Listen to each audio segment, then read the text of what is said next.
வணக்கம். செய்திகள் வாசிப்பது நித்யா. இன்றைய முக்கிய செய்திகள். மும்மொழி கொள்கையை தமிழ்நாடு அரசு ஒருபோதும் அனுமதிக்காது. துணை முதலமைச்சர் உதயநிதி ஸ்டாலின் கருத்து. யுஜிசி வரைவு அறிக்கையை திரும்ப பெற வலியுறுத்தி சென்னை நுங்கம்பாக்கம் சாஸ்திரி பவன் அருகே இந்திய மாணவர் சங்கம் சார்பில் கண்டன ஆர்ப்பாட்டம் நடைபெற்றது. முற்றுகை போராட்டத்தில் ஈடுபட்டவர்களை போலீசார் கைது செய்து அழைத்துச் சென்றனர். காவலருக்கு பாலியல் தொல்லை. சென்னை பழவந்தாங்கல் ரயில் நிலையத்தில் பெண் காவலருக்கு பாலியல் தொல்லை. இளைஞரை மடக்கி பிடித்த மக்கள் தர்ம அடி கொடுத்து போலீசில் ஒப்படைத்தனர். ரயிலில் இருந்து இறங்கி வெளியே நடந்து செல்லும்போது கீழே தள்ளி பாலியல் வன்கொடுமை செய்ய முயன்றதாக புகார். இந்தியை திணிக்கவில்லை. அமைச்சர் தர்மேந்திர பிரதான் கருத்து. தமிழ்நாட்டின் மீது இந்தி மொழியை திணிக்கவில்லை. மும்மொழி கொள்கையில் இந்தி கட்டாயம் இல்லை. மூன்றாவது மொழி பிற இந்திய மொழிகளில் எதுவாக வேண்டுமானாலும் இருக்கலாம். மத்திய அமைச்சர் தர்மேந்திர பிரதான் கருத்து தெரிவித்துள்ளார். நாம் தமிழர் கட்சி ஒருங்கிணைப்பாளர் சீமானுக்கு எதிராக நடிகை விஜயலட்சுமி கொடுத்த புகாரை ரத்து செய்ய முடியாது என கூறி சீமான் தொடர்ந்த வழக்கை தள்ளுபடி செய்தது சென்னை உயர்நீதிமன்றம். திருமணம் செய்து கொள்வதாக கூறி ஏமாற்றியதாக நடிகை விஜயலட்சுமி நாம் தமிழர் கட்சி ஒருங்கிணைப்பாளர் சீமானுக்கு எதிராக கடந்த 2011ஆம் ஆண்டு வளசரவாக்கம் போலீசில் புகார் அளித்திருந்தார். இந்த புகாரின் அடிப்படையில் தனக்கு எதிராக பதிவு செய்யப்பட்ட வழக்கை ரத்து செய்ய கோரி சீமான் சென்னை உயர்நீதிமன்றத்தில் மனு தாக்கல் செய்திருந்தார். அண்ணா பல்கலைக்கழக மாணவி பாலியல் வன்கொடுமை புகார் உட்பட பாலியல் புகார்களில் காவல்துறையால் துரிதமாக எடுக்கப்படும் நடவடிக்கைகள், டிஐஜி தற்காலிக பணி நீக்கம் போன்றவற்றை குறிப்பிட்டு தமிழ்நாடு அரசுக்கு சென்னை உயர்நீதிமன்றம் பாராட்டு. மத்திய மாநில அரசுகள் தங்களின் விழிப்புணர்வு நடவடிக்கையால் பெண்கள் அச்சமின்றி தைரியமாக வேலைக்கு செல்லுகின்ற நிலையை உருவாக்க வேண்டும் என நீதிபதி கருத்து தெரிவித்துள்ளார். வலி நிவாரணி மருந்து விற்பனையில் கட்டுப்பாடு தேவை. தமிழகத்தில் போதைப் பொருட்கள் விற்பனைக்கு எதிராக காவல்துறை தீவிர நடவடிக்கை. கஞ்சா தட்டுப்பாட்டால் வலி நிவாரணி மருந்துகள், மன அழுத்த மருந்துகளை போதைக்காக நாடுவதாக தகவல் வெளியாகி உள்ளன.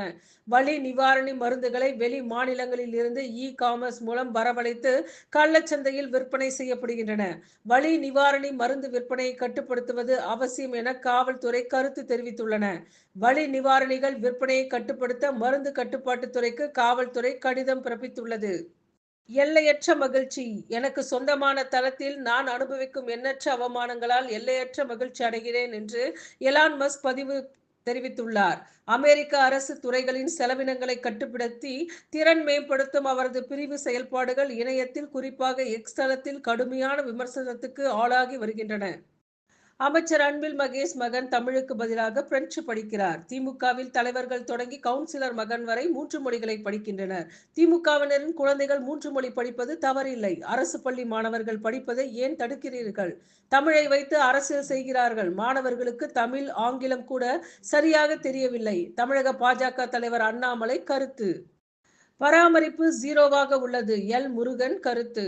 திருப்பரங்குன்றம் மலையில் பராமரிப்பு என்பது ஜீரோவாக உள்ளது. எங்கு பார்த்தாலும் குப்பை கூளங்கள், பராமரிப்பே இல்லை. பக்தர்களுக்கு எந்தவித அடிப்படை வசதியும் இல்லை. இந்து சமய அறநிலைத்துறை கோயிலை விட்டு வெளியே வர வேண்டும் என்பதுதான் எங்கள் நீண்ட கால கோரிக்கை. பக்தர்கள் எந்தவித கட்டுப்பாடும் இல்லாமல் மலை மீது சென்று வழிபாடு செய்வதற்கு அறநிலையத்துறை வழிவகை செய்ய வேண்டும். இல்லையென்றால் கோவிலை விட்டு வெளியேறுவதுதான் சிறப்பு என்று மத்திய இணையமைச்சர் எல் முருகன் தெரிவித்துள்ளார். ஆசை வார்த்தைகளை நம்பாதீர்கள். சென்னை சிறுமிக்கு கொடுமை. சென்னையை சேர்ந்த 14 வயது சிறுமியை காதலிப்பதாக கூறி தஞ்சைக்கு வரவழைத்து வீட்டுக்குள் பூட்டி வைத்து 3 நாட்களாக பாலியல் வன்கொடுமை செய்த புவனேஸ்வரன் மற்றும் சிறுமியை அழைத்து வந்த ஜெகதீஸ்வரன் ஆகியோர் கைது செய்யப்பட்டுள்ளனர். திருப்பதியில் சிறுத்தை நடமாட்டம், புதிய நிபந்தனைகள் விதிப்பு. திருப்பதி மலைப்பாதையில் சிறுத்தைகள் நடமாட்டம் காரணமாக பக்தர்களுக்கு புதிய நிபந்தனைகள் விதிக்கப்பட்டுள்ளன. இதன்படி காலை 5 மணி முதல் மதியம் 2 மணி வரை மலையேறி செல்லும் பக்தர்களுக்கு எவ்வித நிபந்தனையும் இல்லை. மதியம் 2 மணிக்கு பின் 20 முதல் 100 பேர் கொண்ட பக்தர்கள் கூட்டம் கூட்டமாக அனுமதிக்கப்படுவர்.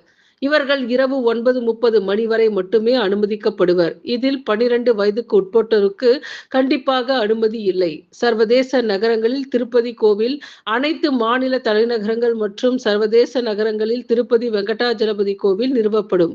திருப்பதியில் தொடங்கிய சர்வதேச கோவில்கள் மாநாட்டில் ஆந்திரா முதல்வர் சந்திரபாபு நாயுடு அறிவிப்பு வெளியிட்டுள்ளார். டெல்லியில் நில அதிர்வு, பிரதமர் அறிவுறுத்தல். டெல்லி, அதன் சுற்றுவட்டார பகுதிகளில் நில அதிர்வு உணரப்பட்டது. டெல்லி மக்கள் அனைவரும் அமைதியாகவும் முன்னெச்சரிக்கை நடவடிக்கைகளை பின்பற்றவும் பிரதமர் மோடி அறிவுறுத்தியுள்ளார். டெல்லி நிலைமை குறித்து அதிகாரிகள் உன்னிப்பாக கண்காணித்து வருவதாக பிரதமர் நரேந்திர மோடி எக்ஸ் தளத்தில் பதிவு செய்துள்ளார். இந்தியாவில் வாக்கு சதவீதத்தை அதிகரிக்க பைடன் நிர்வாகம் வழங்கி வந்த 180 கோடி ரூபாய் நிதியை நிறுத்தியது அமெரிக்கா. வங்கதேசம், நேபாளம், கம்போடியா உட்பட பல்வேறு நாடுகளுக்கு வழங்கப்பட்ட நிதியையும் ரத்து செய்தது எலான் மஸ்க் தலைமையிலான குழு.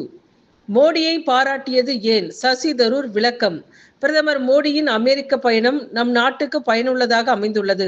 அதனாலேயே அவரை பாராட்டினேன். நான் அனைத்து நேரங்களிலும் காங்கிரஸ்காரராக பேச முடியாது.